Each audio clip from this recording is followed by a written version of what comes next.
welcome to the kiwimana Buzz. Hi everyone, this is Gary from the kiwimana Buzz, and over there is Margaret. How are you, Margaret? Good. Hi everyone. Welcome to our next podcast. Yep, and our podcast is about beekeeping, gardening and life. And we interview people from around the world and we talk about beekeeping. And we are in the hills of West Auckland in Waitakere, which is in New Zealand. And where is New Zealand, Margaret? In the South Pacific. That's right. We're not part of Australia, are we? No, we're definitely an awesome island alone, and we have kiwis, which no one else in the whole world has. Yes, indeed. And, yeah, we're pretty awesome people. I think so. But Yeah, speaking of awesome people, this week we're talking to Matt Brake from Hampshire in England, and he's the guy behind the Beekeeper UK blog page. Awesome. Yep, and he's into top bar hives and into is it national hives? I think they're British nationals. Okay. And he's thinking of also setting up a podcast. I think, encourage him to do that. And whereabouts is he in England? He's in the New Forest in Hampshire, but okay. We went there, didn't we, when we were in England? Yeah, we did. We were camping there, weren't we? Yeah, we were doing it as part of our geocaching adventures. If anyone knows about geocaching, that is a really fun way to meet people and go on adventures. And we also did camping trips and everything like that, didn't we? Yep, we did. It was good. And Matt's he's actually originally from Wales, and he loves the All Blacks. Awesome, yeah, rugby union, that's the way to go. It's got to be good. Absolutely. So thanks guys for joining us this week. And the show notes are where? On kiwimana.co.nz/32 for the Matt Brake podcast. Yeah. Thanks a lot, guys, for listening. We really appreciate it. So sit back and enjoy. Okay, hi everyone, this is Gary here from the kiwimana Buzz, and today we've got Matt. He's also known as the Beekeeper UK, and he is from the New Forest in Hampshire in England. How's it going today, Matt? Very well, thank you, Gary. Thanks for having me on the show. Yep, thanks for coming. So we've just been talking before the show, but the bees are going well now? Yeah, we've had a much better summer this year. Had lots and lots of sunshine. It's pretty dull today, but last year and the year before and even the year before that, we had a lot of rain, so the bees were really struggling. But although summer was about a month late this year, it's been much, much better, so we're much more confident about the bees getting through winter this year. Oh, that's fantastic. And so can you tell us a bit about yourself there, just what sort of bees you keep and what kind of hives you have and things like that? Sure. So I've got 6 hives at the moment. I started with British Nationals, which is a kind of standard hive in the UK, most popular hive in the UK for reasons that's the one I was recommended to go with to begin with. And they go pretty good. I enjoy using those. But this year I bought a couple of top bar hives, and just to see, I was really interested in kind of Phil Chandler, and I know he's on your show recently. I listened to his podcast, and it was interesting in giving that a go. It's quite a different route, and I like to experiment and see how that would go. So I've tried a couple of those this year. It's been really, really interesting and made some dreadful mistakes, but the bees are still alive, and I learned a huge amount this year with the top bar hives. So it's really interesting having those two different types of hives to experiment with and see how they work differently and see how they react differently to the environment. Yeah. So what was the mistakes you made, if you don't mind sharing? Yeah, sure. Well, top bar hives don't have frames. They just literally have bars going along the top, and kind of followed the instructions where they say to kind of melt some wax down the middle of the each top bar, and the bees should build on that. Well, I don't think the bees read the instructions. They decided they build across all of the bars, and with being my first hive, I thought, yeah, maybe they'll sort it out, and they didn't, and they got worse and worse. And there's some pictures on my website where it shows that they built absolutely 90 degrees to the bars. So if you wanted to kind of pull it out, you'd need to pull out about 12 bars at once. So that didn't go well. So the second top bar hive, I looked on the website, lots of websites, and tried to figure out how to stop them doing that again. And they recommend that you kind of nail some strips of wood to each bar, which is a much better guide for them than the wax.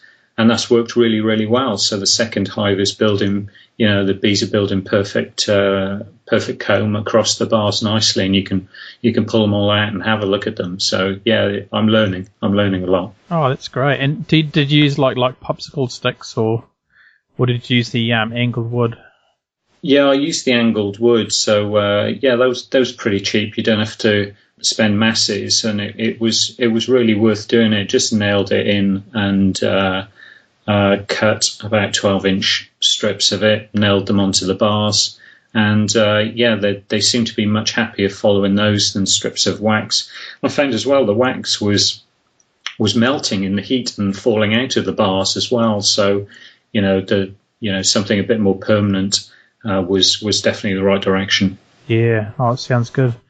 And so you've been beekeeping since 2009, is that right? Yeah, absolutely. I kind of got into it because we keep pigs and chickens in our garden, and grow kind of fruit and vegetables as well, into that whole kind of genre. And heard the bees were struggling a bit, and thought, well, beekeeping, that's interesting. Never really thought about it before, but it was in the news a lot, as it still is.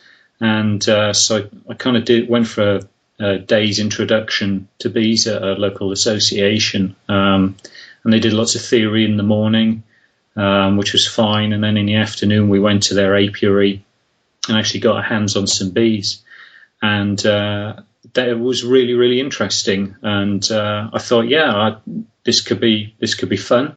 I'm not really interested in creating lots and lots of honey to make millions, but I was interested in the bees, so I bought a hive, and a friend of a friend had a swarm on his allotment, so I went to collect that and put that in my hive, and read lots of books and internet sites, and watched lots of YouTube and podcasts like yours and Phil Chandler's, and thank you. Kevin England, and there's so much. While I'm working in the garden, I can listen to the podcasts and listen to so much of that over and over again, and it's such good information that you can kind of take in, and talk to lots of local beekeepers as well, and go to local association talks. I'm part of a local association as well, and go to lots of apiary visits. And I think apiary visits are really important. They're you can talk to lots of people about how they keep their bees, but going to their apiary and seeing their bee shed and the kind of tools they use and how they've set up their hives, I just find I learn masses, because people don't think about how they keep bees necessarily, but when you see them, you can learn so much and see how they're using things differently, and think, I've never read that, I've never heard of that being done before, but it makes so much sense. Yeah. So yeah, it's just try and soak up as much information as I can, and work out how I'm comfortable keeping bees. Oh, that's fantastic. Well, you're always welcome to come and visit our bees if you get down this far. So I'd love to. Yeah. I'd love to. That'd be good. Oh, that's fantastic. Yeah, I do agree with that. When you go and visit other people, you get to see different ways of doing stuff, and and also reading books and listening to things, you can actually learn a lot. So have you got Phil Chandler's book by any chance? I haven't. I've read most of his website. I go on his forum as well. Learn a lot from there. I mean, especially with the top bar hives this year, the problems that I had or the mistakes I was making. I was going onto the forum and trying to find out what other people were saying, and that was really, really useful. For the top bar hives, that's a fantastic site. If anybody has a top bar hive and has any problems, every question is answered on that site, on their forum. So it's well worth trying that out. That works well. Yeah, he really enjoys teaching as well. So he does. We have, like I say, our local association has people coming to talk, and I've managed to talk them into getting Phil to talk to us next year. So I'm really looking forward to that. Oh, that's awesome. So I get to meet him as well. That'd be great. Yeah, fantastic. Yeah, I've only even met him on the podcast, so yeah, I'll have to get back there sometime to do a bee tour. Yeah, I'll tell him you said hi. Yeah, absolutely. And so what's one thing you wish you knew now before that before you started? Yeah, I guess early on you're kind of in awe of a lot of beekeepers that are already doing it or have been doing it for 30, 40 years, and kind of listen to what they say, and it sounds like gospel. I think the one thing I would say, and I do say to any beginners, is accept that there's no perfect way to keep bees. If there was, there wouldn't be so many books and articles on it. Yeah, there would just be one book, and there's just too many changing variables and circumstances. In a single environment, nobody's going to have the answer to how you should keep bees. It's best to learn everything you can. Talk to anyone that has bees and listen to what they have to say, soak in all the information you can get hold of, and then work out what best suits you. I think if you do that and do your best with the welfare of the bees as your primary aim, then also accept that you're going to make mistakes. As long as you learn from those mistakes, then you can't go far wrong. Yeah, absolutely. Yeah, and I think your environment is individual to yourself as well, isn't it? So, you read a book from America, it's totally different. So. Oh yeah, absolutely.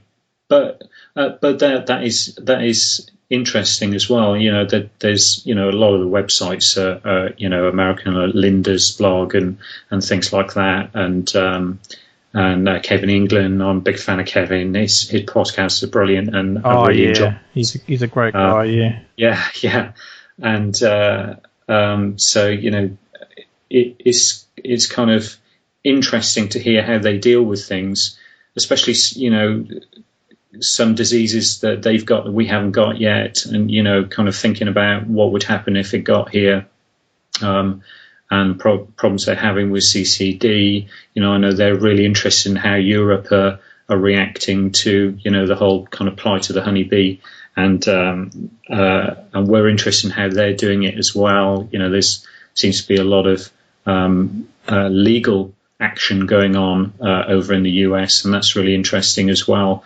So, I think a lot of those American books, I have a few, and, it's like anything. You can get anything out of any perspective and learn something new, but you just have to then apply it to your environment every time.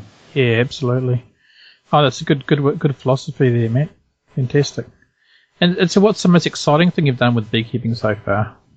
In the UK, the British Beekeeping Association have official swarm officers for local areas. And so that people and businesses, if they have a swarm of bees turn up, they can find out who's local beekeepers that can come and help them. Yeah. And the police and the fire brigades and everything have these numbers as well. So if people call them, they call us. And I'm one for the local area. And that's great fun. Every year I get a bunch of calls through the swarm season, and I go and I've been to hospitals and train stations and all sorts of businesses and people's homes collecting swarms of bees, and that's really interesting, really exciting. I really enjoy that. But actually, the best swarm experience I ever had was at home. where I was checking my bees in my apiary. And of course, swarms can smell the wax and the honey, and that really gets them excited and attracts them. And a huge swarm of bees came piling over my hedge. I've got high hedges, and it was just great to see the swarm on the wing. I'd not seen them on the wing before. I've been beekeeping for 4 or 5 years, never seen them on the wing, and it was just fantastic to see this huge cloud of bees, and they settled in one of my hazel trees at a very respectable height as well. So I let them settle. I got my wife down the garden to have a look at them as well, and they were very happy. And slowly they settled on this tree, and we left them alone for half an hour, and I cut them off and put them in one of the hives. It was great. It was superb, but it was just great to see them, how they moved and how they decided that they were going to stop there, and how they kind of all settled together. It was just really, really interesting. Yeah, wonderful creatures, aren't they? Fantastic. Yeah, fantastic. Oh, that's great. So going back to Kevin Ingram's the podcasting. Thanks for your reviews as well. Actually, in your article for the week, it was good. Yeah. And so, when can we expect a Beekeeper UK podcast? Yeah, I knew you'd ask me that. Yeah, it's something I've been trying to motivate you, Matt. Trying to motivate. Yeah, you. I know. It's something I've been thinking about. It's something that I'd be quite interested in doing. But I want to kind of do something that would actually I could sustain, and that's the one thing that I find disappointing is when people start it and it sounds really great, and then they find they don't have time and they stop, and for lots of good reasons they stop, and you're kind of hungry for more. So I'd only want to really start it if I could believe I could sustain it, and I've been thinking about what I would do as well, rather than the kind of usual here's a hive report on what's happening. Some of them are very much just here's what's happening with my bees. Want to kind of bring something more to that, like you and Phil and Kevin managed to do, is have other people on there or cover specific things. So because I go repeatedly back to some of those podcasts where you've, like the one you spoke to Phil and Kevin on the same show. That's a great show. Or earlier this year you spoke to a couple of girls, urban beekeepers in London. And that was a really interesting show as well, because I work in London. And that was really interesting to hear how they deal with things. It was so I've played those maybe 5 or 6 times. Oh, fantastic. So, I'd want to make it, that kind of high value podcast. So it is some preparation to do before I kind of dive in. But yeah, I think I'm going to give it a go. Yeah, absolutely. We'll keep us informed when you do it, and we'll meet you on our podcast. Oh, that's great. Yeah, thank you. Absolutely. And so what do you think is the biggest issue facing beekeeping today in your area?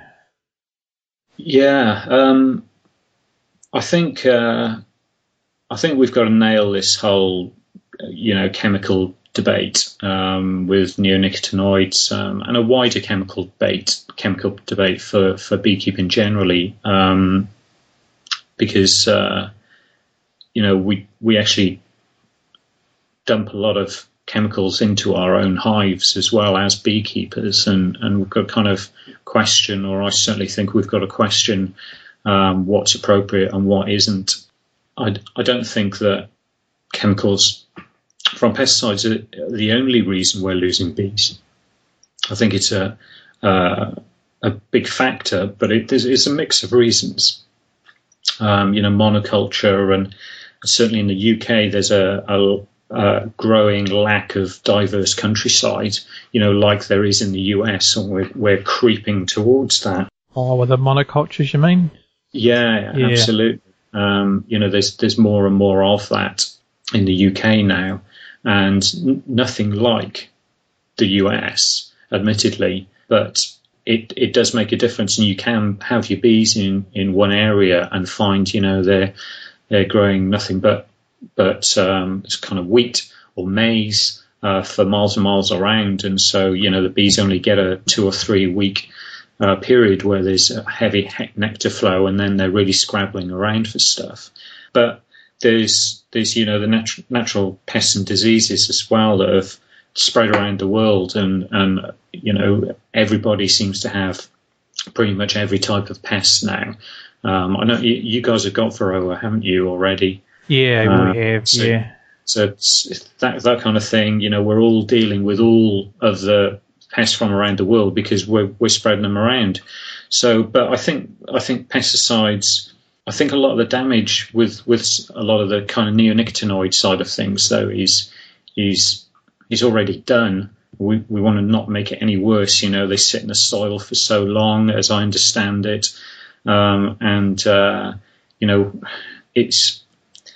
it's a real problem that we've got to try and nail and understand the effect. And I don't understand why when there's so much at stake, why there isn't more attention and people aren't taking it more seriously. A lot of the governments and what have you. I mean, the UK government spends maybe a couple of million into research on that kind of thing, and apparently that's a vast amount in comparison to what a lot of countries do.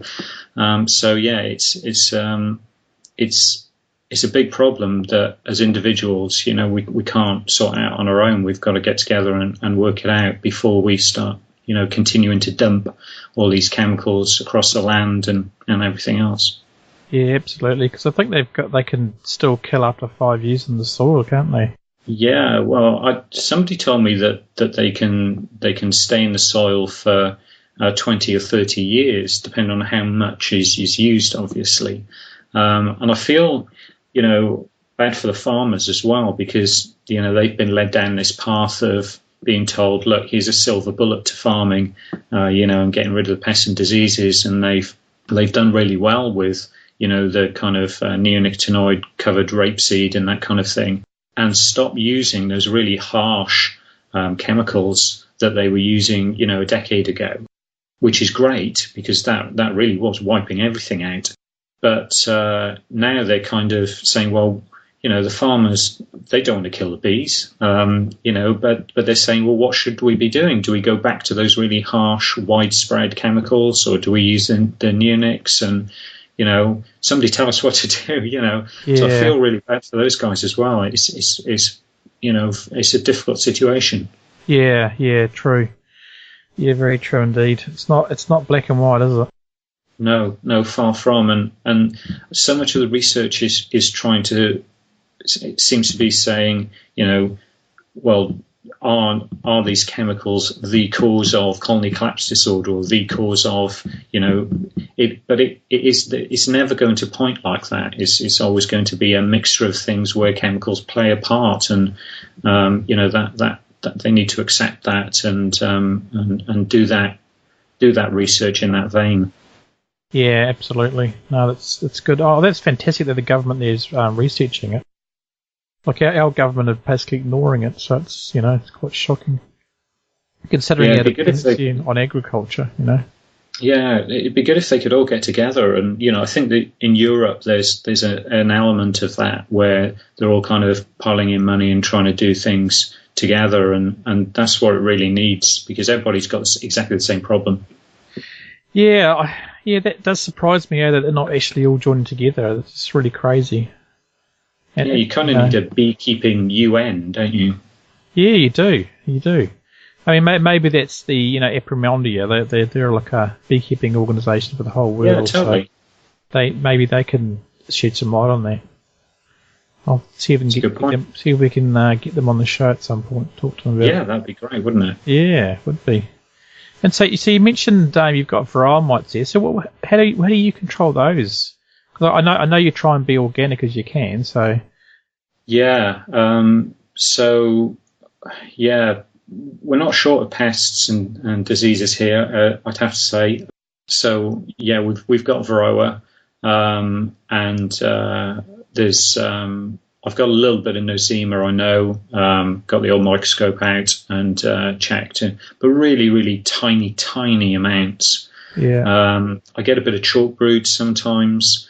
That's pretty common, but generally, if you've got a strong colony, the bees, I find, tend to sort that out themselves. Yeah.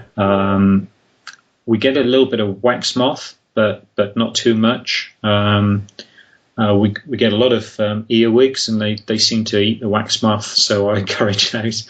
They're not bothered by the honey at all, but they like the wax moths.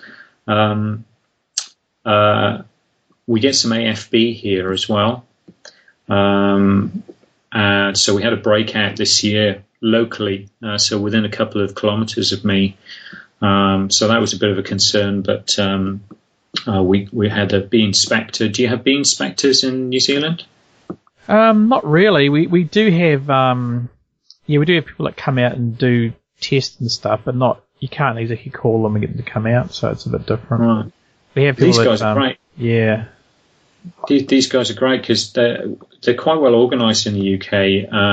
They're not brilliantly funded, but they're quite well organised amongst themselves. And if there's an AFB breakout in your area, then they'll know all the beekeepers in that area, and they'll call you and arrange to come and see you and say, look, there's been AFB. I'm going to come out and see if you've got it.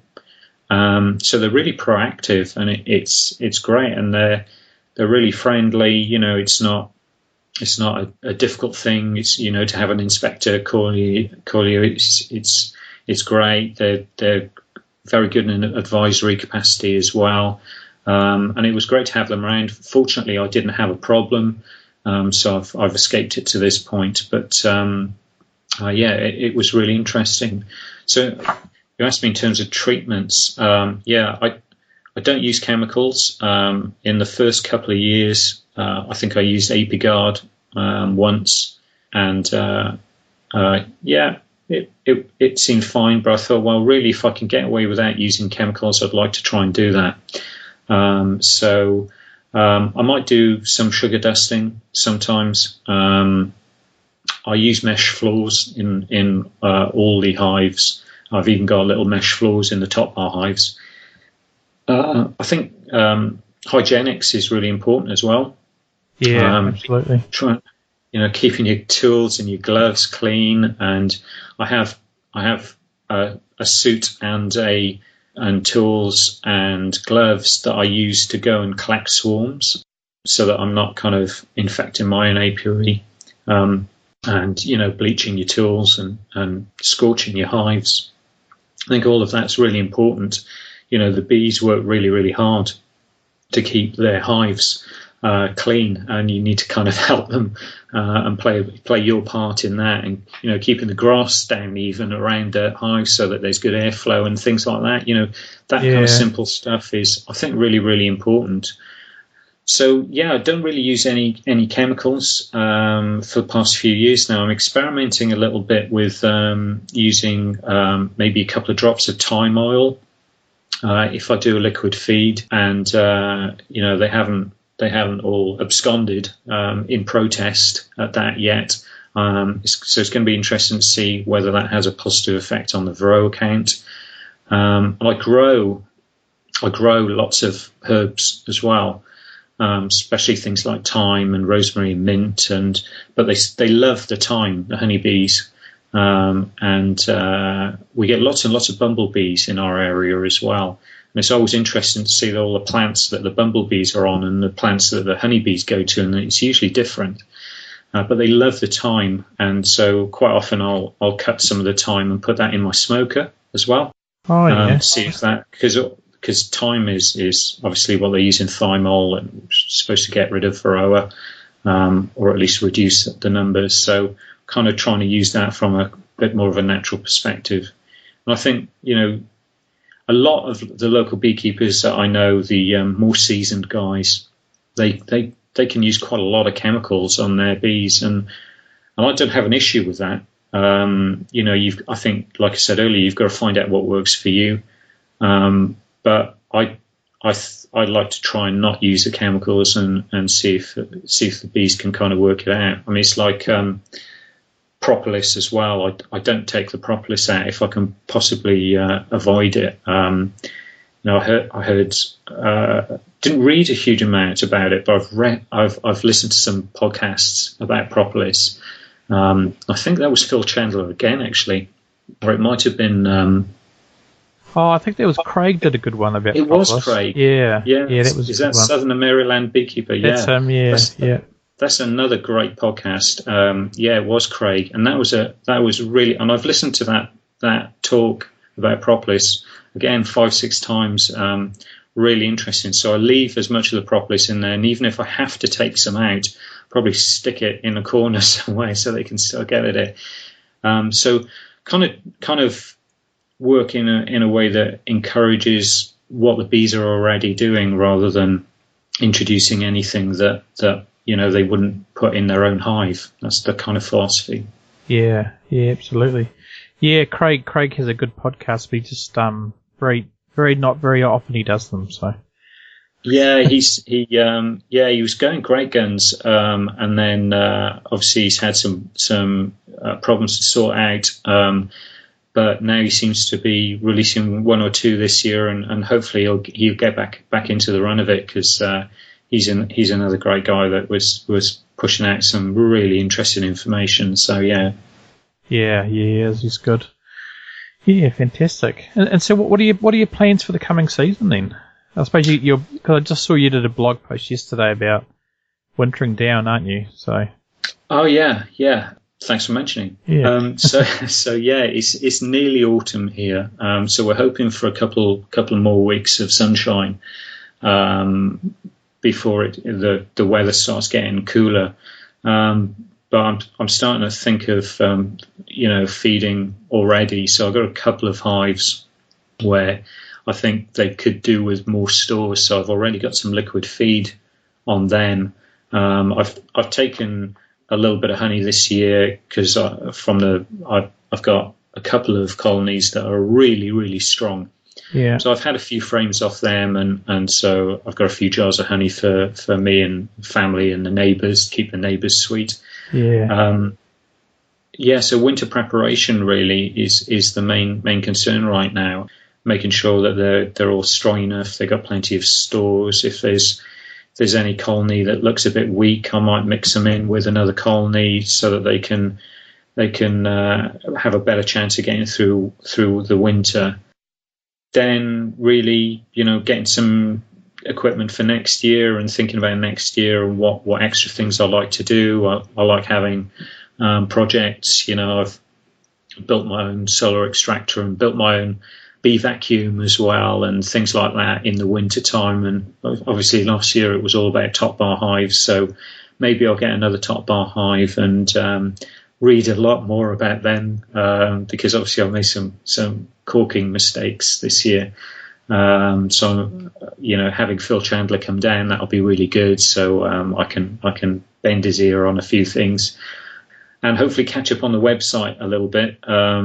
That's been pretty slack through the summer because it's been so busy with work. But like to get through the winter some more information on there. With the website, I kind of like to rather than give hive reports, I like to almost kind of write articles and say this is what I'm doing at the moment, but like I've done the apiary security.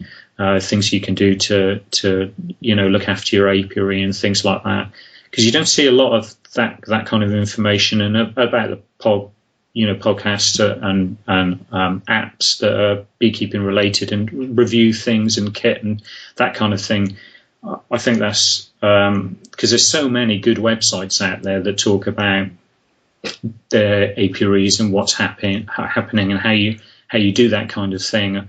That I thought, well, I'll see if I can do it slightly differently. So yeah, more website work is going to be definitely planning to do that, and maybe even start a podcast. Yeah, that's what I was going to say. Winter's a good time for you, mate. Yeah, absolutely. So I might give that a go. I'm interested in giving it a shot. We'll see. Well, check out people like the podcast Answer Man, and who else is a good one? The School of Podcasting. They're two good podcasts about how to do podcasts. So. Oh yeah, I've not heard of those. Yeah, I'll give those a go and see if I can pick up some tips. If you can't find them, drop me an email and I'll That'd be great. Thank you. Yeah. Oh, cool. And yeah, I saw your BVAC on your blog. Have you actually used that in anger yet? Yeah. It's I used an old Dyson that I had, a Dyson vacuum. They're pretty strong. Yeah. The first time I used it, I had a wasp's nest, and I thought, great. I don't care much for wasps. I don't squash any bees, but I don't care for wasps so much. I think wasps are a necessary evil in the garden. They're great for my vegetables because they eat all the aphids, but I'm not a fantastic fan of them. So I vacuumed up a wasp's nest, and that worked really well. So the test was fine. So yeah, I have used it on one swarm of honeybees so far.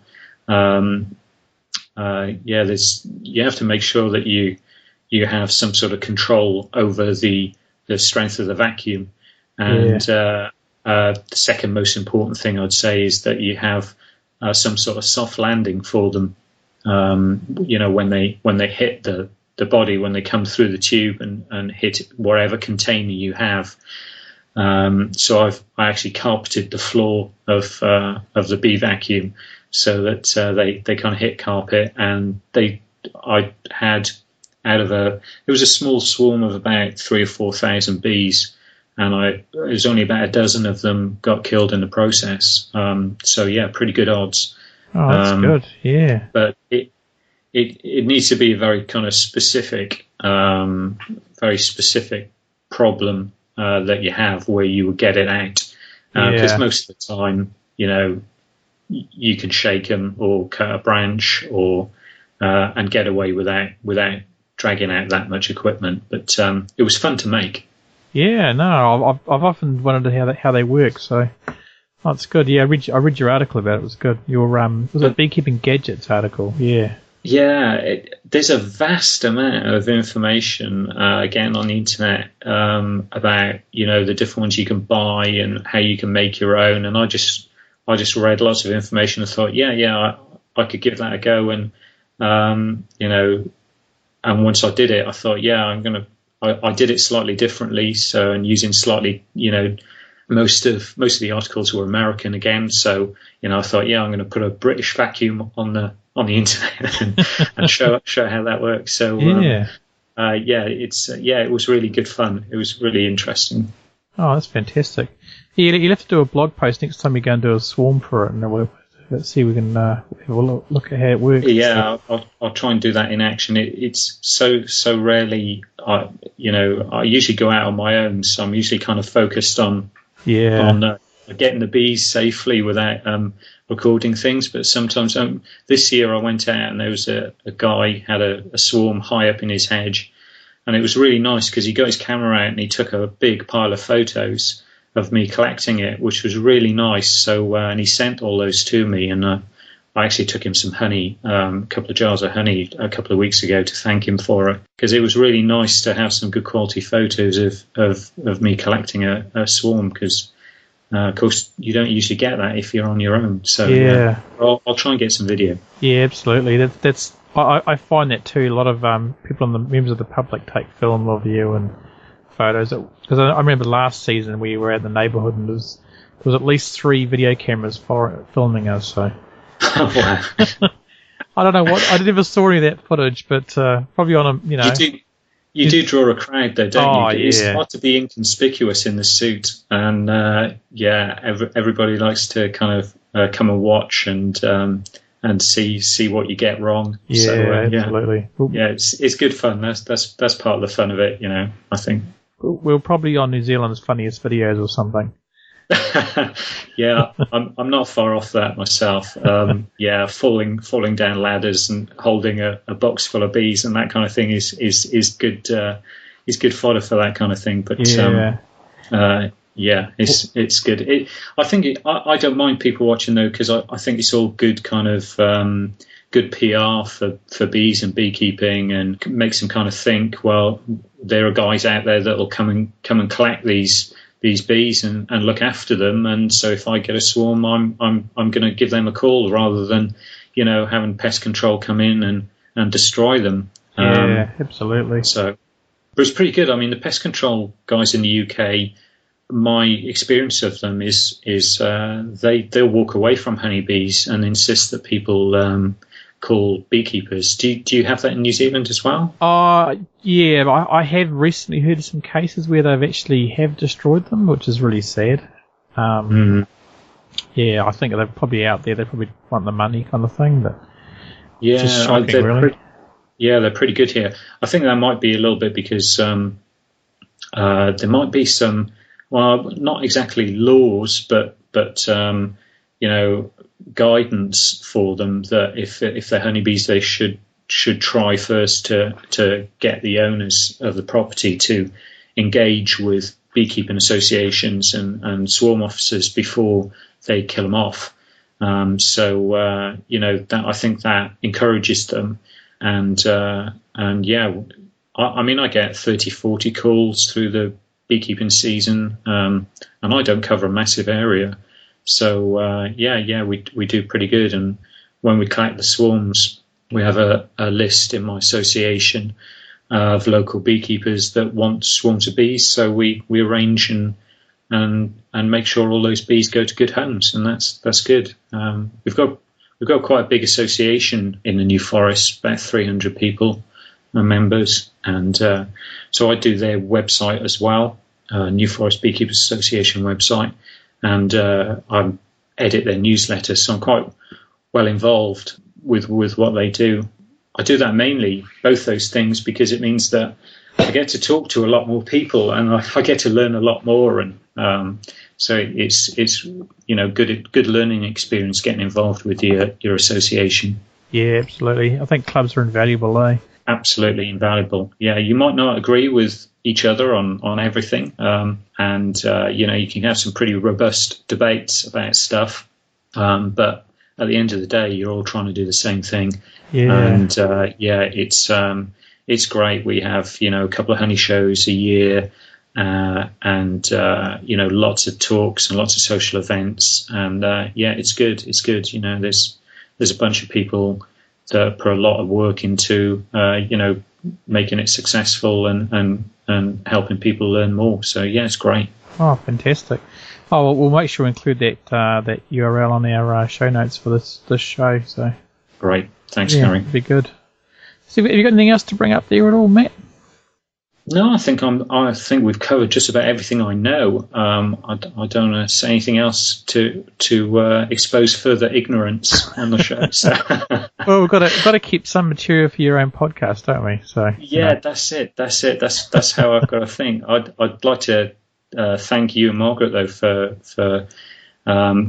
producing such a regular podcast as well. It really is valuable, and I know there's a lot of people out there that enjoy it a great deal. I guess you guys don't get a huge amount of feedback. Not really, eh? Quite not much. So yeah. Yeah, and I think that's a shame. I've tried to. I've listened for a couple of years to lots, and then one day it kind of occurred to me.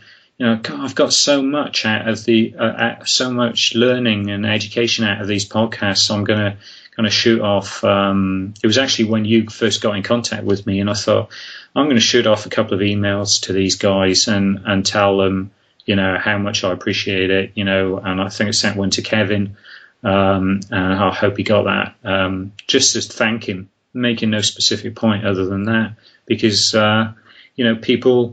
people don't think to do that, and they do appreciate it, absolutely, and they are very, very valuable. And I've tried to promote them as much as possible. That article on podcasting has gone into our local newsletter and everything, and I encourage people as part of their education to listen to them if they've been beekeeping 2 years or 20 years.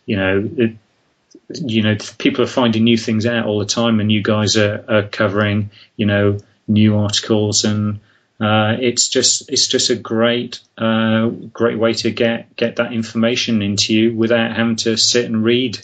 You can do it while you're making hive frames and things like that. That's what I do. So yeah, they're really good. So thanks very much for the effort you put into it. Oh, thanks, man. It's really fantastic to hear. Yeah, it's good. Do other people in your association listen as well? Yeah, I think so, definitely. I've certainly been encouraging them to do so. So I think especially some of the beginners, some of the more seasoned guys, maybe not so. They don't necessarily have mobile phones. Some of the guys, or girls, come to that. We've got quite a lot of female beekeepers as well in the forest, which is great. We've got quite a nice kind of spread that way. So, but yeah, I think a lot more people listen than you realise. Do you not get statistics about the podcast? Do you know how many people have downloaded it and that kind of thing? Yeah, we do. We get quite a lot. Probably about 300 people per episode. So, all right, it's quite a lot. But, you get a bit of feedback, especially when you go to events and stuff. People will come up to you and say hello and stuff, and yeah, so that's good. I think it's it should be exposed more. That kind of information is out there and so easy to get hold of. It's I'm surprised the numbers are as low as that. Yeah. Well, I mean, the other thing is that everyone's carrying a mobile phone, and you can listen to podcasts on your mobile phone nowadays. So, well, that's what I do. Absolutely. Yeah, that's what I do too. What I do. On the train going into London, I've listened to them, and it's ideal for that. Absolutely ideal. Yeah, you don't. A lot of people think you need an iPod, but you don't. No, you can absolutely. You can download them onto your computer, or you could even then stick them on a CD and. You can do anything you like. It really is quite easy to do. Yeah. And I've said to people in our association, if you struggle to get this information, I will download, the episodes you're interested in and put it on a CD for you and hand it to you. Yeah. Because not all of them are really IT savvy. And I've actually considered, making a bit of a library of some of the best podcasts I think that are out there, just so that people can try them without having to kind of log in and download the applications and everything else, just to spark some interest in it. Because I've learnt masses from podcasts. Yeah. What's nice as well is different to reading the books. You can read Phil Chandler's book, but you listen to his podcast and you really hear the passion that he has, and the anger that he feels in certain areas, and he's great, and the isn't enthusiasm. You get so much more out of it, and I find it really motivating as well if I've kind of made some mistakes, to kind of listen to that enthusiasm, and it gets me going again. Yeah, absolutely. Yeah, no, Phil's a great guy. Yeah, well, if you get into the podcasting, we're actually going to have probably a podcasters like a round table thing, so we'll get involved in that if you want to come along. Oh, that'd be brilliant. That'd be fun. Yeah, cool. Okay, well, I really appreciate you coming along, man. It's been awesome. I have to hurry off because we've got an All Black game tonight, so. Oh yeah, I was going to wear my All Blacks shirt actually, but they're playing Australia, or the Lions, yeah. Yeah. Absolutely. Have you got an All Black shirt then? Yeah, actually, Oh, that's good to hear. I have been to New Zealand, but only for about 2 hours. It was a kind of a bouncing stop going LA. But I was there for 2 hours, and I made sure I bought an All Black shirt while I was there. Oh, fantastic! Because I'm Welsh, so rugby is very important to me. Oh yes, they're as passionate as New Zealanders are, aren't they? Yeah, absolutely. Yeah. And they've good songs as well. Totally. Well, good luck with your game today. Who are you playing? Oh, it's Australia. Oh, right, yeah. We should win. Hope. Yeah, give them a talking to from us. Yeah, we'll do. Thanks, Matt, for coming. It's been awesome. So I'll we stay on the line there, but thanks for coming, and thanks everyone for listening. And as Matt said, you can leave us a review on iTunes. That'd be awesome. go to kiwimana.co.nz/iTunes.